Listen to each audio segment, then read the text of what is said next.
empty lot. But on November 15th, everything changed, and it's now become something extraordinary and something, a part of the history of the Chippewa Valley. On November 15th, people began collecting the first of what would become 21,500 signatures to recall Senator Those signatures said, "We've lost our faith in you. You've changed. You've let us down, and now it's time for you to go." So this corner was given a name, the Golden Corner. Golden because of its outstanding location and the sheer volume of signatures that were collected here, something like 5,000 signatures from this spot alone. But it's also golden, yeah, no kidding, thank you for all of that. But it's also golden because it's where strangers became friends. People worked side by side, talking about their own lives and their own values, their own stories.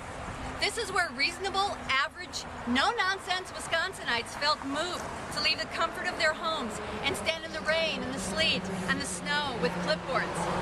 And they did it because they believed that Governor Walker and Senator Moulton had violated the public trust and torn at the fabric of our state.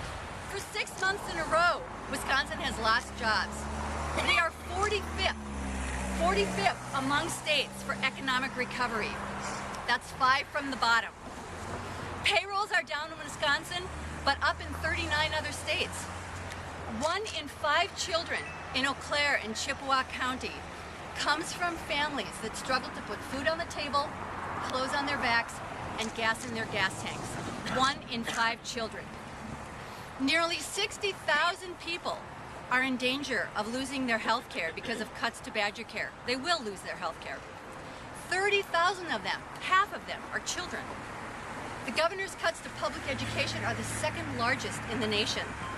And Wisconsin now has the most burdensome voter law in the nation, which will make it harder for the elderly, the poor, and the non-white to vote in what used to be free and fair elections. Senator Moulton didn't know when to put the district before the party. And that's a sign of an out-of-touch leader, and it's time for him to go. Yes, it is. Yeah.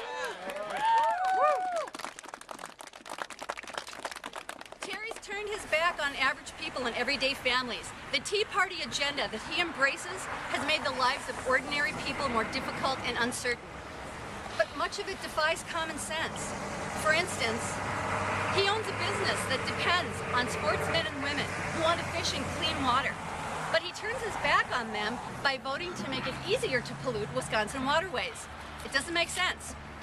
Terry Moulton used to work in healthcare, but now he makes it more difficult for people to have access to the kind of healthcare he has. He claims healthcare is a choice, but I disagree. Because none of us knows when we're going to meet a drunk driver head-on, or when that lump is going to be cancerous. Terry Moulton has forgotten what it's like to be a young parent, trying to make ends meet. When he sends a fundraising letter to constituents right after he votes to cut the paychecks of those very constituents. It doesn't make sense. He's no longer the person he used to be. Just like in Oz, the curtain has been pulled back and the real Scott Walker and the real Terry Moulton have been exposed. I am ready. I know you're ready. Because you, the citizens and volunteers of the 23rd Senate District, have proven your strength and commitment to a cause far bigger than yourselves. And today I'm proud to show my commitment by putting my name on the ballot against Terry Moulton for the honor of representing this district.